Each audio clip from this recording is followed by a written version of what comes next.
दोस्तों, deputy commissioner Khairpur जे office में पंजाब खां डोमिसाइल ते मुक़ररु सिग्नेचर ऐं स्टैंप स्कैन ते पंजाब खां टीम घुराई वई आहे। हाणे ॾिसो त खैरपुर ज़िले जे माण्हुनि खे भला पंजाब मोकिले ॾिसो, खुशाब में अटक में या मुख़्तलिफ़ जेके पंजाब जा इलाइक़ा आहिनि, लाहौर में खैरपुर जा वञनि नौजवान भला उते वञी जेको आहे सो डोमिसाइल ठाहिनि ऐं उतां जे नौजवाननि सां एॾो नाहक ऐं कहर आहे। जेके नौजवान फैज़गंज सां तालुक रखनि था उहे खैरपुर पहुचनि ऐं उनखे 8 वॻे ताईं राति जो विहारियो वञे डोमिसाइल जे लाइ, ऐं ब्रांच जो टाइम ई कोन्हे को। वॾी ॻाल्हि इहा आहे त हीअ जेके पंजाब खां घुराए DC फ़रिश्ता विहारिया आहिनि, उन्हनि फ़रिश्तनि जा जेके डोमिसाइल ठाहिण जो तरीक़ेकार आहे उहो पंहिंजा नवाज़ आहे। ऐं तव्हां ॾिठो हूंदो त पुलिस ऐं टीचिंग ऐं ॿियनि जेको आहे खातनि में पंजाब जे रहवासियुनि खे डोमिसाइल ठही मिलिया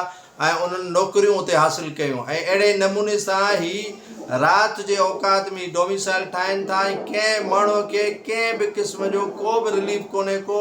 नौजवान परेशान आहिनि, दरबदर आहिनि, ॾाढो उहे सफ़ल कनि था, उहे फैज़गंज वञनि था अचनि था, उन्हनि खे एॾियूं मुश्किलातूं कॾहिं तारीख़ में एॾियूं मुश्किलातूं कोन थियूं आहिनि।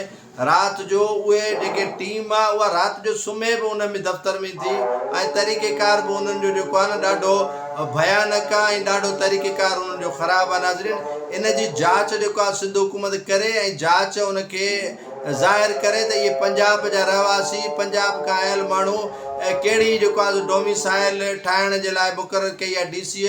छा हितां जा माण्हू जेको आहे सो ख़तमु थी विया आहिनि, हिते जे मुलाज़िम गुम थी विया आहिनि, हितां जे मुलाज़िमनि खे कमु न ईंदो आहे या हितां जे मुलाज़िमनि खां कमु कराइण इन्हनि खे नथो अचे। सो इन मामले जी तहक़ीक़ात थियणु खपे त ही माण्हू आख़िर आया किथां आहिनि ऐं छो आया आहिनि। हिननि जो राति जे वॻड़े में रहाश बि उते डोमिसाइल ब्रांच में आहे ऐं उहे रहनि बि उते था, त उनजी जांच ज़रूरु थियणु खपे।